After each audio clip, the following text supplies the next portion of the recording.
Assalamualaikum warahmatullahi wabarakatuh. Kepada yang terhormat Bapak Vicky Fendi selaku pengampu mata kuliah Akuntansi Keuangan Lanjutan 1 kelas K. Di sini kami dari kelompok 6 akan memaparkan materi mengenai subsidiary preferred stock, consolidated earnings per share, and consolidated income taxation.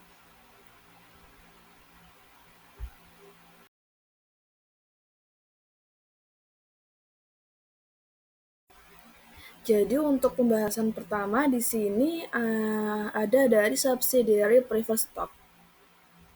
Nah, di sini yang akan saya bahas yaitu mengenai anak perusahaan yang memiliki saham preferen beredar atau subsidiaries with preferred stock outstanding.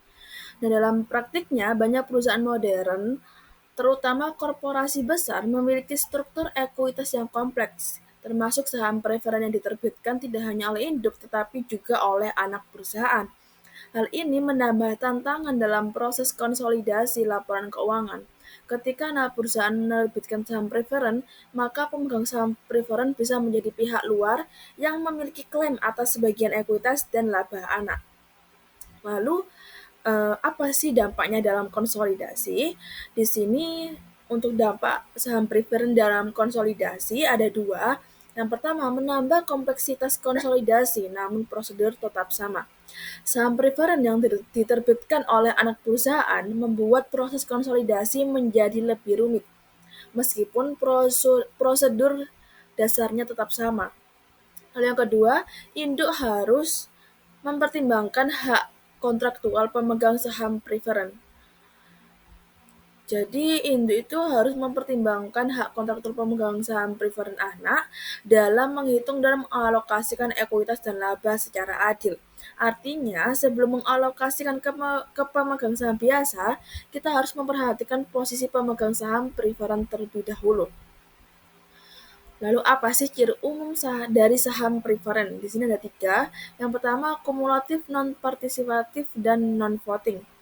Sebagian besar saham preferen yang diterbitkan oleh anak perusahaan memiliki karakteristik tiga tersebut, di mana kumulatif itu artinya jika dividen tidak dibayarkan di tahun tertentu, maka akan diakumulasikan untuk tahun-tahun berikutnya. Lalu untuk non partisipatif itu berarti pemegang saham preferen hanya menerima dividen tetap dan tidak ikut serta dalam pembagian laba tambahan. Dan non voting yaitu berarti tidak memiliki hak suara dalam keputusan korporat. Lalu ciri umum yang kedua ada hak prioritas dalam likuidasi. Jadi saham preferen ini memiliki hak prioritas dalam likuidasi. Dalam hal pembubaran perusahaan, pemegang saham preferen menerima aset lebih dulu dibanding pemegang saham biasa. Lalu ciri umum yang ketiga ada dapat ditebus dengan harga tertentu. Saham preferen juga seringkali ini dapat ditebus oleh perusahaan dengan harga tertentu, baik di nilai nominal, nilai tebusan, atau nilai dengan premi tertentu atas nilai pari. Lalu yang terakhir yaitu alokasi ekuitas dan laba bersih. Jadi dalam konsolidasi, ekuitas anak ini dialokasikan terlebih dahulu kepada pemegang saham preferen dan sisanya akan dialokasikan kepada pemegang saham biasa. Lalu, jika saham preferen memiliki harga tebusan atau call price, maka angka itu yang digunakan. Jika tidak, maka kita pakai nilai pari ditambah dividen likuidasi. Hal ini penting untuk memastikan bahwa hak-hak kontraktual pemegang saham preferen dihormati secara akuntansi. Lalu, untuk alokasi laba atau pendapatan ini juga mengikuti jenis dari saham preferennya.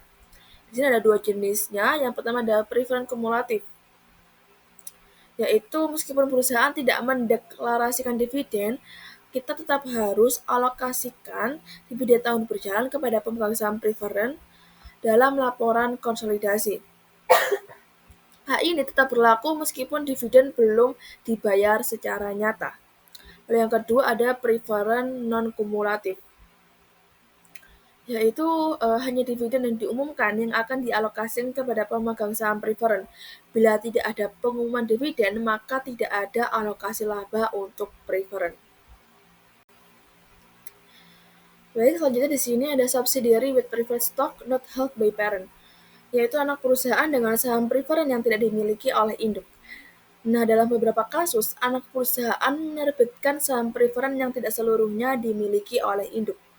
Kondisi ini menciptakan struktur kepemilikan yang lebih kompleks. Kenapa? Karena selain memperhitungkan kepentingan pengendali biasa, kita juga harus mempertimbangkan hak-hak khusus dari pemegang saham preferen dalam proses konsolidasi.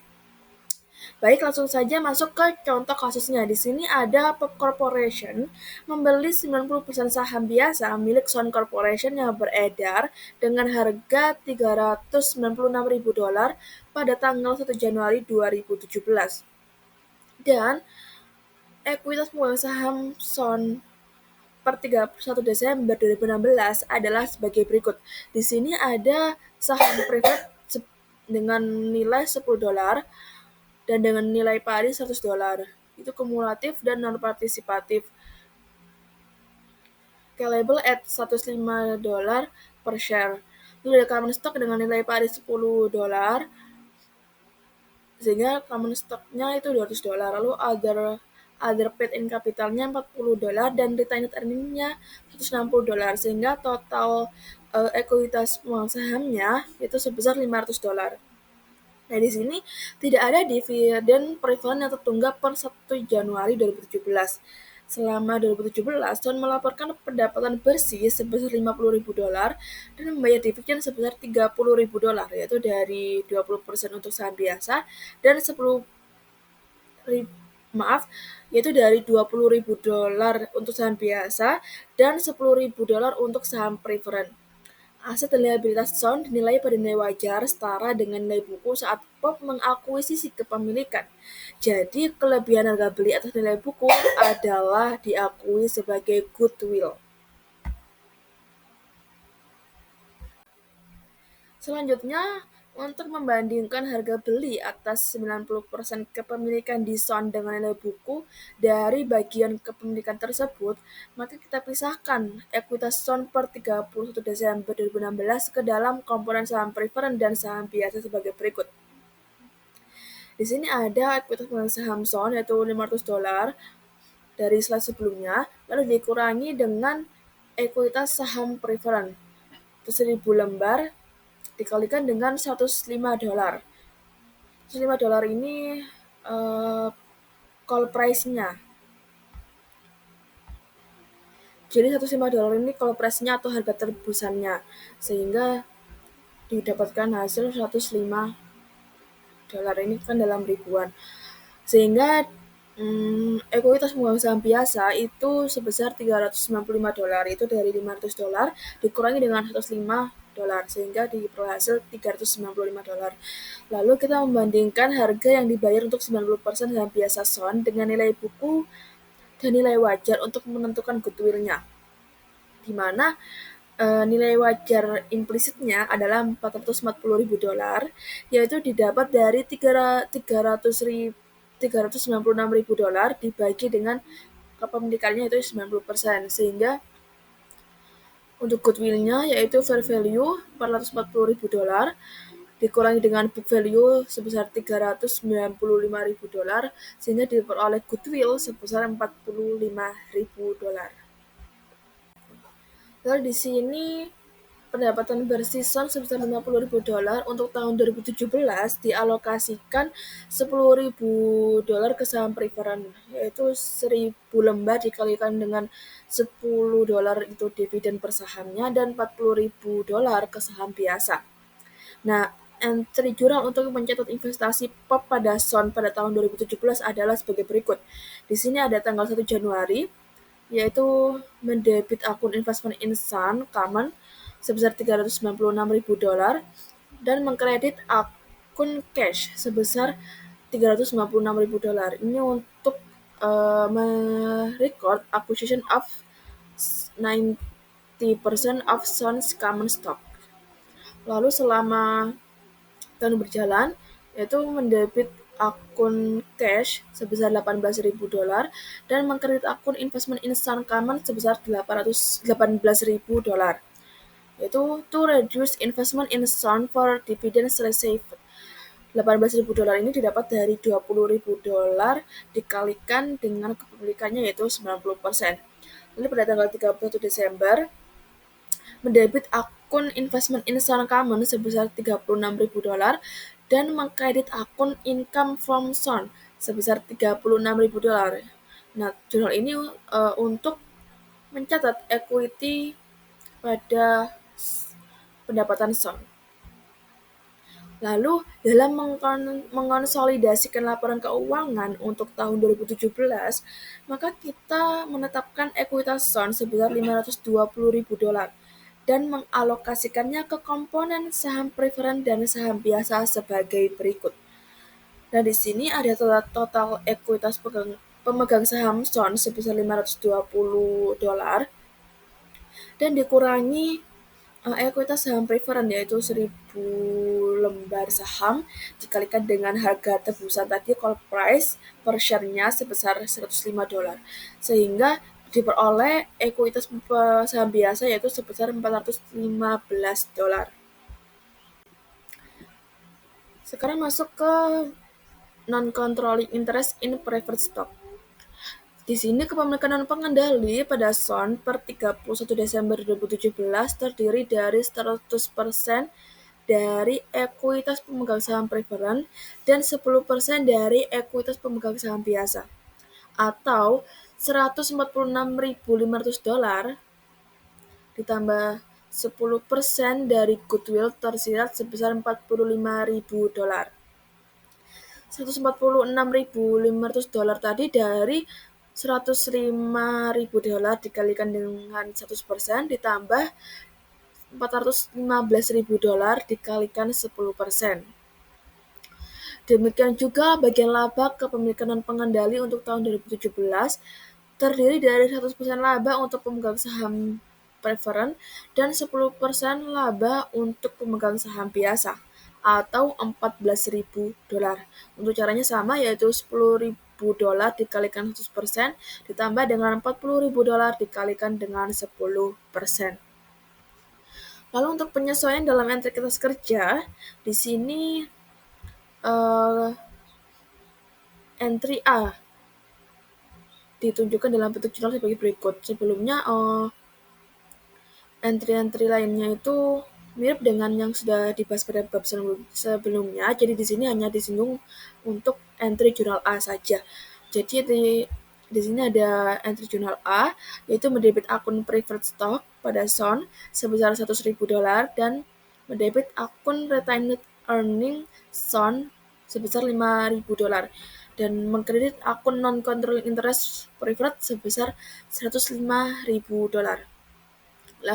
Nah, entry A ini mengklasifikasikan ekuitas pemegang saham preferen sebagai kepemilikan non-pengendali, di mana ekuitas preferen sebesar $105.000 pada awal periode melebihi nilai nominal $100.000. Jadi kita mendebit kelebihan $5.000 ini ke laba ditahan Sun. Nah, kita melakukan debit ini ke laba ditahan Sun karena pemegang saham preferen memiliki klaim maksimum terhadap laba ditahan Sun sebesar $5.000 sebagai premi penebusan. Sekarang masuk ke kertas kerja konsolidasi tahun 2017. Nah, di sini saya sajikan untuk kertas kerja konsolidasi tahun 2017 dari contoh kasus yang sudah dibahas di slide sebelumnya. Langsung saja fokus ke kolom adjustment and elimination. Di sini ada ya sampai entry jurnal E. Yang pertama untuk entry jurnal A di sini ada retained earnings pada Sun sebesar $5 di debit, lalu ada preferred stock pada Sun sebesar $100 pada debit. Lalu untuk kreditnya di sini ada non-controlling interest preferred tanggal 1 Januari sebesar $105. Lalu untuk jurnal yang B di sini ada income from Sun Common sebesar $36. Lalu dengan mengkredit pada akun dividen Common sebesar $18 dan juga investment in Sun Common sebesar $18 juga. Lalu untuk entry jurnal C-nya di sini ada di retained earnings Sun sebesar $155 pada debit. Lalu di Goodwill juga ada $45 di debit, common stock $200 di debit, dan other paid-in capital sebesar $40 di debit. Lalu untuk kredit entry journal J-nya di sini ada di investment in Sun Common sebesar $396 dan juga di non-controlling interest Common pada tanggal 1 Januari yaitu sebesar $44. Kalau untuk entry journal D-nya di sini untuk debitnya ada di non-controlling interest share itu yang common sebesar $4. Lalu untuk di kreditnya yaitu ada di dividends common sebesar $2 dan juga di non-controlling interest common 31 Desember sebesar $2.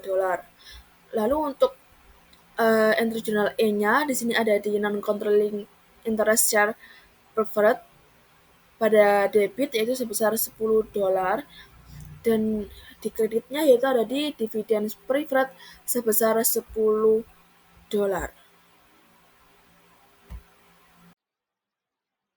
Baik, untuk materi yang selanjutnya adalah subsidiary preference stock acquired by parent. Nah, di sini Pop Corporation atau induk membeli 90% saham biasa atau common stock Sun Corporation. Pada eh, akhir 2018, Pop kemudian membeli 80% dari saham preference atau preference stock milik Sun. Transaksi ini mengakibatkan konfliktif treatment atau pensiun konfliktif atas saham preference dalam laporan konsolidasi. Nah, di sini konsep pentingnya itu secara konsolidasi saham preference yang dibeli induk dianggap telah dipensiunkan karena tidak lagi menjadi bagian dari kepemilikan non pengendali atau NCI. Tetapi dalam laporan individu, saham preference tetap tercatat di dalam laporan anak dan investasi saham preference tetap tercatat di laporan induk. Lalu di sini untuk rincian kronologis kasusnya itu pada tahun 2018 Sun mengalami rugi sebesar $40.000. Lalu tidak ada dividen yang dikeluarkan dan pot memegang 90% saham biasa. Lalu ekuitas Sun turun dari 520.000 dolar pada tahun 2017 turun ke $480.000 pada tahun 2018. Untuk perhitungan ekuitas pot di Sun itu ada ekuitas Sun akhir pada tahun 2018 itu ada $480.000. Nah, untuk saham preference dihitung berdasarkan 10.000 saham dikali $105 call price plus $10 dividen yang menunggak. Jadi totalnya itu adalah $115.000. Nah, maka ekuitas untuk saham biasa itu $480.000 dikurangi $115.000, maka hasilnya ada $365.000. Untuk bagian top sendiri itu 90% dari pangan sama dengan $365.000 dikali 90% sama dengan $328.500. Nah, untuk goodwill top atas Sun itu $45.000 dikali 90% sama dengan $40.500. Lalu yang terakhir ada total investasi pot sama dengan 328.500 dolar ditambah 40.500 dolar. Nah, maka hasilnya itu ada $369.000. Lalu di sini pada tanggal 1 Januari 2019 Bob membeli 800 dari 1000% saham preference, maka hasilnya itu ada 80% sehingga harganya itu berada pada $80.000. Tapi nilai bukunya adalah $92.000. Maka ini 92.000 ini dari 80% dikali 115.000. Untuk jurnalnya itu ada investment in sound preference sebesar 80.000 pada cash 80.000. Jadi selisihnya itu ada 12.000 antara nilai buku dan harga beli dianggap sebagai contributive gain masuk ke dalam additional pain in capital. Jadi yang kedua itu ada investment in sound preference sebesar 12.000 dan pada additional pain in capital sejumlah 12.000. Lalu selama tahun 2019 Sun menghasilkan laba bersih sebesar 20.000. Lalu tidak ada dividen dibayar sehingga dividen preference menunggak lagi sebesar $10.000. Lalu total dividen preference menunggak seberat 20.000 dolar. Lalu untuk jurnalnya untuk penambahan hak atas debit dan preference diakui sebagai pendapatan. Nah, di sini ada investment in some preference sebesar 8.000 pada income from some preference sejumlah 8.000. Lalu untuk jurnal bagian laba bersih yang dialokasikan ke dalam saham biasa itu 20.000 dolar laba dikurangi 10.000 dolar preference, maka hasilnya ada 10.000 dolar ke common. Lalu POP memiliki 90% dari common sebesar 10.000 dolar dikali 90%, maka hasilnya ada 9.000 dolar. Untuk jurnal ini ada investment in some common sebesar 9.000 pada income from some common sebesar 9.000 juga.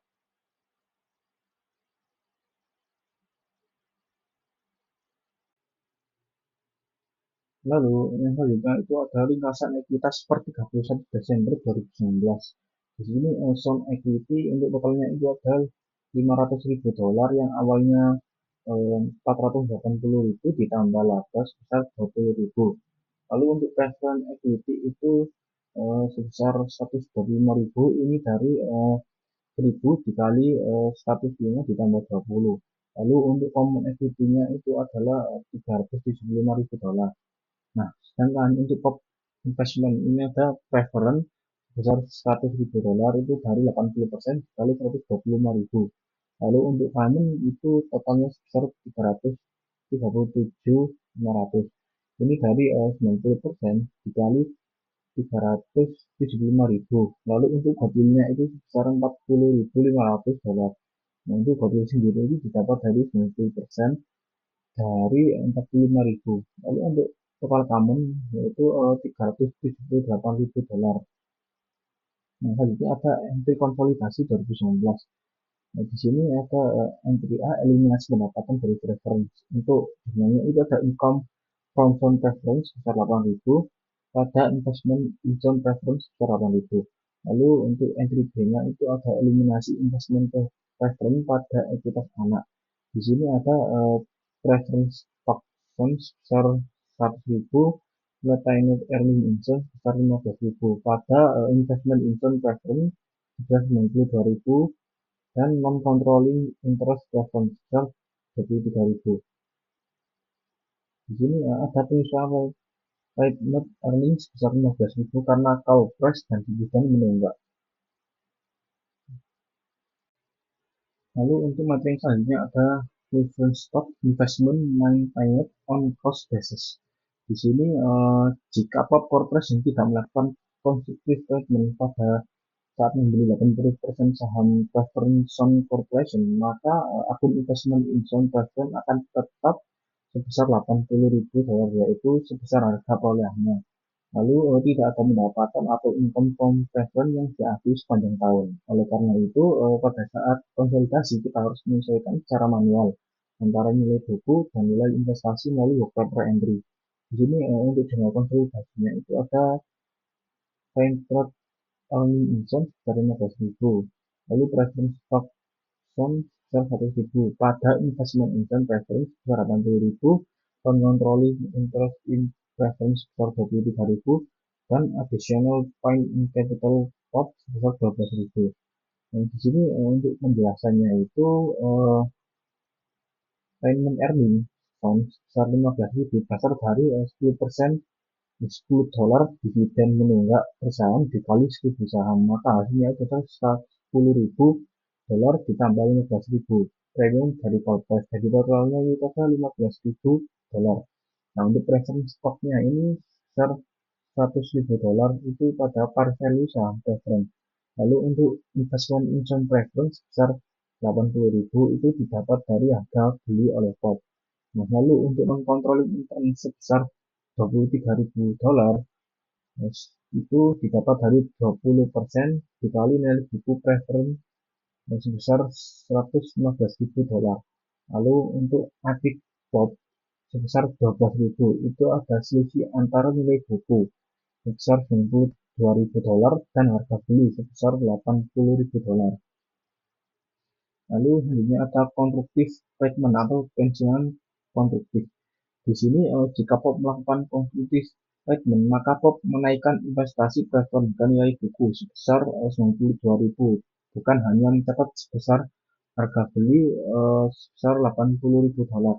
Lalu untuk sesi 12.000-nya itu diakui langsung sebagai tambahan modal di store pada saat pembelian. Lalu di Pop juga mengakui pendapatan dari akrual dividen menunggak sebesar 8.000 dolar. Ini dari 80% dari 10.000 dividen preference. Lalu di sini untuk kesimpulannya itu adalah meskipun hasil akhir laporan konsolidasi sama untuk kedua metode, metode konstitutif statement lebih efisien karena menyesuaikan visi sejak awal atau satu kali saja dan tidak perlu penyesuaian apik setiap kali konsolidasi tahunan. Ini lebih mencerminkan kenyataan bahwa saham preferen tersebut secara efektif sudah tidak berada dalam kepemilikan pihak luar atau mengkontroli internal. Selanjutnya, materi yang akan saya jelaskan yaitu mengenai Parent and Consolidated Earning per Share. Jadi dalam prinsip akuntansi yang berlaku umum atau GAAP, perusahaan induk itu diwajibkan untuk menghitung dan juga melaporkan laba per sahamnya atau biasa disebut dengan earning per share atau singkatannya sekarang itu menjadi EPS. Baik pada laporan keuangan induk parent only, hanya parent saja, maupun laporan keuangan konsolidasi yang sudah digabungkan antara parent dan juga anak. EPS konsolidasi itu merupakan gambaran kinerja perusahaan secara menyeluruh, termasuk pengaruh dari anak perusahaan. Dalam konteks ini, EPS dasar atau basic EPS dan juga EPS dilusian atau dilute EPS harus dihitung dengan memperhatikan berbagai kemungkinan konversi saham atau obligasi. Di sini saya juga akan menjelaskan bagaimana EPS konsolidasi itu tujuannya apa dan juga kompleksitasnya. EPS itu dilaporkan dalam dua format. Yang pertama ada EPS induk atau yang sudah saya jelaskan tadi yaitu parent only EPS. Yang kedua ada EPS konsolidasi. Jadi kompleksitas timbul ketika anak perusahaan memiliki sekuritas potensial dilusi seperti saham preferen konferensi, opsi saham, dan obligasi konversi, dan lain sebagainya. Selanjutnya, selanjutnya di sini ada prosedur perhitungan EPS konsolidasi yang dilusian. Jadi langkah pertama yang dapat dilakukan yaitu EPS dasar dan juga dilusian anak itu dihitung terlebih dahulu, termasuk dampaknya apa dari konversi sekuritasnya. Kemudian yang kedua, pendapatan anak itu disesuaikan untuk kepentingan non-pengendali. Yang ketiga, pengaruh dari sekuritas anak yang dilutif terhadap EPS konsolidasi itu dihitung juga. Kemudian yang keempat, jumlah saham yang beredar yang disesuaikan setelah memperhitungkan konversi. Dan yang terakhir, yang kelima, EPS dilusian konsolidasi itu dihitung berdasarkan laba bersih yang tersedia bagi pemegang saham induk dibagi jumlah saham beredar induk. Lalu bagaimana sih pengaruh sekuritas anak terhadap EPS konsolidasi? Jadi, sekuritas anak dikonversi menjadi saham anak. Di sini ada tiga pengaruh. Yang pertama, meningkatkan saham anak beredar. Yang kedua, menurunkan persentase kepemilikan induknya. Yang ketiga, EPS delusian induk itu menurun karena bagian laba induk dari anak itu berkurang. Dan bagi sekuritas anak yang dikonversi menjadi saham induk, itu ada dua pengaruh. Yang pertama, menambah jumlah saham induknya. Yang kedua, dilusi langsung terjadi pada EPS induk. Jadi di sini saya akan menyajikan tabel EPS dilusian konsolidasi. Jadi seperti tabel yang saya tampilkan pada slide berikut, tabel ini menunjukkan adanya 4 skenario. Yang pertama, tanpa sekuritas dilutif anak. Yang kedua, sekuritas dilutif anak dikonversi ke saham anak. Yang ketiga, sekuritas dilutif anak dikonversi ke induk. Dan yang terakhir itu ada kombinasi konversi ke saham anak dan induk. Lalu dalam komponen utama dalam perhitungannya di sini ada penyesuaian laba anak untuk kepentingan non-pengendali. Yang kedua, efek dari konversi saham preferen, opsi, atau obligasi anak. Yang ketiga, penambahan saham yang beredar setelah konversi. Dan yang terakhir, ada jumlah laba yang tersedia untuk induknya. Di sini pada buku BIMS ada contoh kasus. Di sini ada kasus saham preferen konversi, di mana POP memiliki 90% saham SUN. SUN memiliki 1.000 saham. 1.000 saham konversi yang dapat dikonversi menjadi saham biasa SUN. Jika dikonversi akan terjadi EPS dasar SUN, dihitung dari laba bersih, dikurangi dividen preferen, kemudian dibagi saham biasa beredarnya. Kemudian EPS dilusian SUN itu termasuk efek konversi preferen. Kemudian bagian laba POP itu dihitung dari 90% dari kepemilikan POP terhadap SUN dikali dengan laba bersih setelah konversi. Kemudian EPS POP dari laba induk dibagi dengan jumlah saham POP-nya. Dan langkah-langkahnya ada 3 langkah. Yang pertama, hitung laba anak setelah konversi. Ini termasuk tambahan bunga setelah pajak dan juga saham barunya. Kemudian hitung proporsi laba untuk induknya. Yang ketiga, hitung EPS induk. Dari laba induk dibagi dengan jumlah saham induk yang telah dikonversi. Selanjutnya di sini contoh kasus lagi ada laba pemegang saham biasa itu sebesar 448.000 dengan tambahan saham dari opsi sebesar 20.000. Kemudian tambahan saham dari obligasi sebesar 30.000 dan tambahan laba dari bunga setelah pajak sebesar 22.000. Jadi di sini untuk menghitung EPS dilusian anak 448.000 ditambah dengan 22.000 dibagi dengan 100.000 yang telah ditambah dengan 50.000 sehingga mendapatkan hasil $4. Oke, baik, selanjutnya itu ada income tax of consolidated entities. Jadi dalam pelaporan keuangan itu beberapa entitas induk dan juga anak perusahaan itu dapat menyusun laporan keuangan secara konsolidasi. Tapi itu ada untuk tujuan perpajakan seperti itu, maksudnya entitas dapat memilih menyusun SPT konsolidasi atau SPT terpisah, tergantung syarat dan juga ketentuan pajak yang berlaku. Nah, di sini ada beberapa keuntungan dan juga kerugian. Kalau keuntungannya itu dia bisa menghemat pajak, dan juga efisiensi administratif, dan juga kompensasi rugi antar perusahaannya dalam grup. Kalau kerugian itu, kompleksitasnya itu tinggi, karena ada potensi keterbatasan dalam kebijakan pajaknya. Dan juga SPT konsolidasi itu dapat diajukan oleh affiliated group dan juga memungkinkan perhitungan pajak atas pendapatan kena pajak gabungan.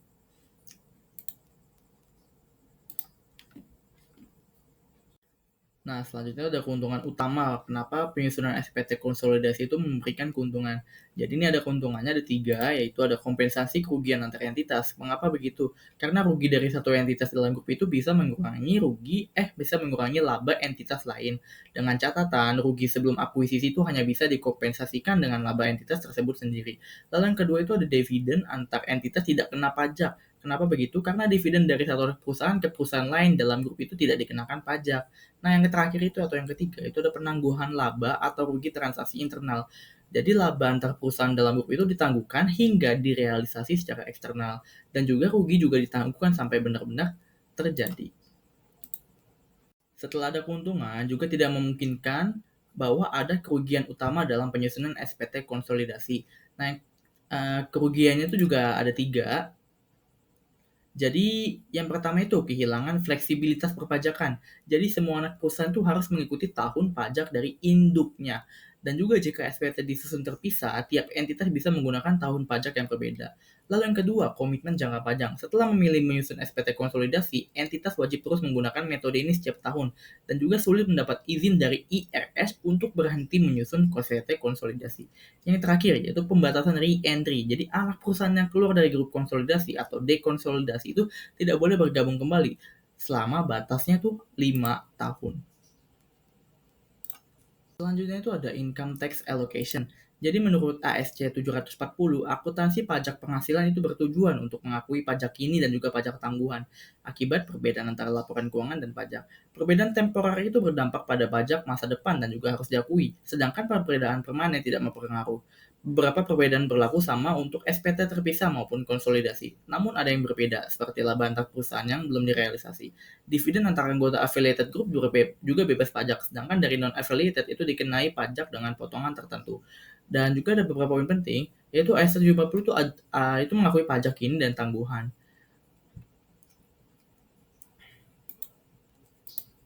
Nah, selanjutnya itu ada temporary differences from undistributed earnings of subsidiaries and equity investees.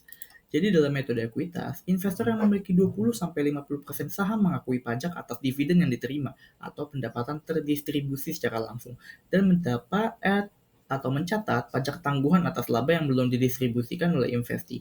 Ini menciptakan perbedaan temporer. Dan juga GAAP terbaru yaitu ASC 740 sampai 5 itu mengharuskan perlakuan ini, kecuali jika ada aturan pajak yang memungkinkan pemulihan investasi tanpa pajak. Perlakuan ini juga tidak berlaku untuk entitas asing yang tidak wajib distribusi. Dan juga beban pajak dicatat ketika laba belum dibagikan, meski tidak menggunakan pendekatan one-line consolidation.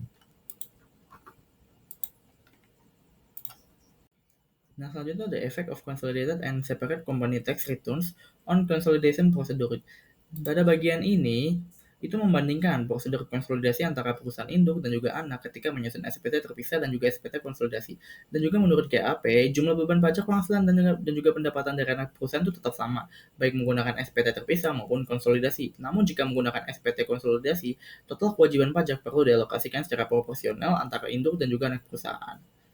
Ya, jadi poin pentingnya tuh tujuannya itu yaitu konsistensi pelaporan dan juga keadilan alokasi beban pajak yang ada. Selanjutnya itu ada allocation of consolidated income tax to affiliates.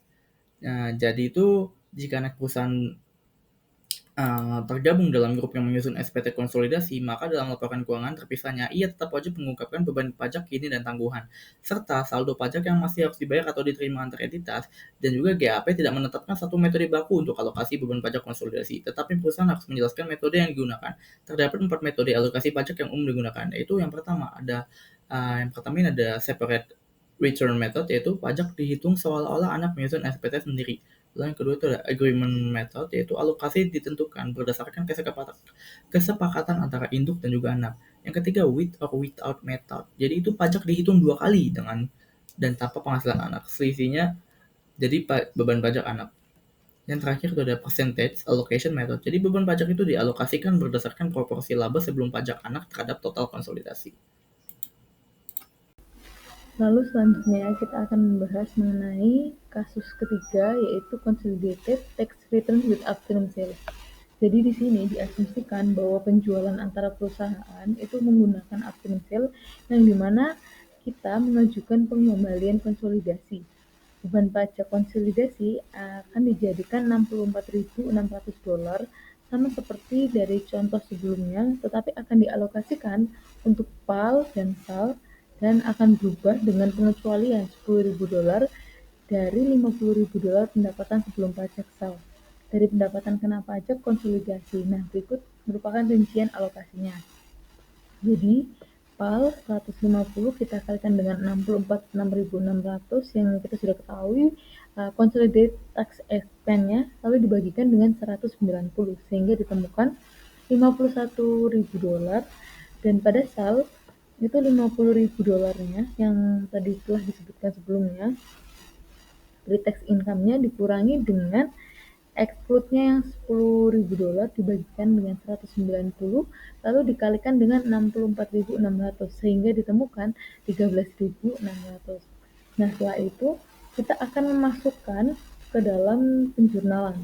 Nah, jurnal yang pertama di sini di PALBooks untuk mencatat consolidate income tax itu jurnalnya adalah income tax expense pada income tax currently payable sebesar $51.000.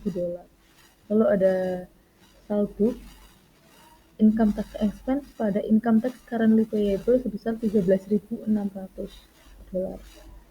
Lalu selanjutnya kita akan menghitung SAL net income-nya yang diketahui itu $36.400 dengan rincian $50.000-nya itu termasuk pre-tax income dikurangi dengan 13.600 yang tadi telah dihitung sebelumnya di SAL termasuk tax expense.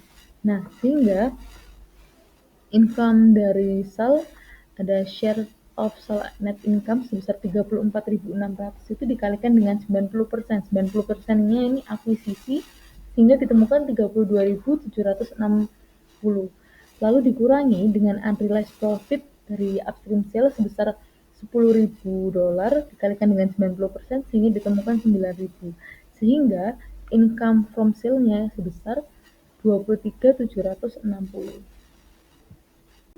Oke, lalu materi selanjutnya kita akan membahas mengenai business combination, yang dimana untuk tujuan pajak penghasilan atau istilah rekognisi yang ada itu mengacu pada penggabungan perusahaan tertentu yang bebas pajak berdasarkan Interval Revenue Code Section 368. Itu disebut juga dengan merger atau konsolidasi. Nah, terdapat 3 tipe nih yang bakal dibahas, tapi sebenarnya tipenya itu ada 7 jenis, yang tipe A hingga tipe C, tapi pada business combination ini yang akan kita bahas hanya 3. Yang pertama ada merger atau konsolidasi, yang dimana merger ini dapat terjadi ketika suatu perusahaan mengakuisisi perusahaan lain, yang dimana saham perusahaan yang diakuisisi ini akan tetap dipertimbangkan dan dapat diberikan jika perusahaan yang diakuisisi telah dibubarkan, serta aset dan kewajibannya diambil alih oleh perusahaan yang diakuisisi. Lalu yang kedua, ada mengakui saham perusahaan lain, yang dimana jika sebuah perusahaan itu menukar salah satu saham yang dimiliki hak suara, di mana tidak ada pertimbangan lain yang telah diberikan, dengan saham perusahaan lain dan dapat mengendalikan perusahaan kedua setelah dilakukan pengakuisisian. Nah, hal ini disebut dengan rekognisi. Lalu yang terakhir ada mengakuisisi aset perusahaan lain jika sebuah perusahaan menukar salah satu dari saham yang memiliki hak suara.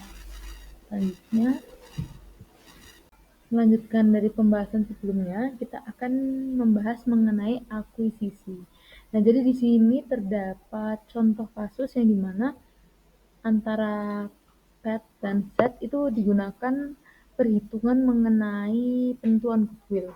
Jadi pada tanggal 1 Januari 2016, SET Corporation membayar $400.000 untuk 60% dari saham dengan hak suara yang beredar dari SET Corporation itu ketika ekuitas pemegang saham SET terdiri dari $300.000 dengan saham modalnya $200.000 dan laba ditahan. Mohon maaf, $200.000 itu merupakan laba ditahan. Dengan nilai buku sama dengan nilai wajar aset dan kewajiban SET, kecuali bangunan dan tanah, di mana bangunan itu memiliki nilai buku sebesar $80.000 dengan nilai wajar $120.000 dan sisa masa manfaat itu sebesar 8 tahun, dan tanah memiliki nilai buku sebesar $50.000 dengan nilai wajar sebesar $150.000. Setiap adanya goodwill tidak diamortisasikan. Nah, pada gambar ini itu merupakan rincian. Kita akan bahas mulai dari building. Tadi sudah disebutkan buildingnya adalah $80.000. Dimasukkan dengan book value, dimasukkan dalam book value, lalu pre-tax-nya adalah $120.000 dan ditemukan perbedaan sebesar $40.000. Sehingga karena pengakuisisinya hanya 60%, jadi $40.000 dikalikan dengan 60% ditemukan $24.000. Lalu lanjut pada land. Nah, book value-nya adalah $50.000 dengan pre-tax fair value-nya sebesar 150 dengan perbedaan $100.000 dikalikan 60% ditemukan $60.000. Lalu ditambah sehingga ditemukan sebesar $84.000. Lalu dikurangi dengan deferred tax on revolution, 84.000 kita kalikan 34%, ditemukan 28.560, 84.000 dikurangi 28.560 ditemukan net difference from revolution of asset itu 55.440. Nah, goodwill-nya ini kan tidak diamortisasikan, tapi dialokasikan sehingga goodwill-nya ditemukan 44.560 sehingga terdapat ekses yaitu 100.000. Oke, pada pembahasan kali ini kita akan melanjutkan dari pembahasan sebelumnya. Kita akan menggunakan equity method. Pertama-tama kita akan melakukan penjurnalan dulu. Kita masukin ke jurnal dulu. Yang pertama ada investment insight pada cash sebesar $400.000. Lalu yang kedua ada cash pada investment insight sebesar $24.000. Lalu ada investment insight pada income from sales sebesar $58.20.000. Nah, $58.20.000 ini didapat dari share set income sebesar 100.000 kita kalikan dengan pengakuisisinya 60% sehingga ditemukan 60.000, lalu dikurangi dengan depresiasi ekses yang dialokasikan ke building sebesar 3.000 dan ditambah dengan amortisasi dari building 1.020 sehingga income totalnya adalah 58.20. Lalu setelah itu akan dianalisis pada account balance. Nah, ada di sebelah kanan. Nah, setelah melakukan seperti itu kita akan masuk pada 7 jurnal. Perlu diingat 7 jurnal ini sama seperti sebelum-sebelumnya, nggak ada yang beda karena kita melanjutkan dari sebelum-sebelumnya. Sekian materi dari kelompok kami, apabila ada salah kata mohon dimaafkan. Terima kasih.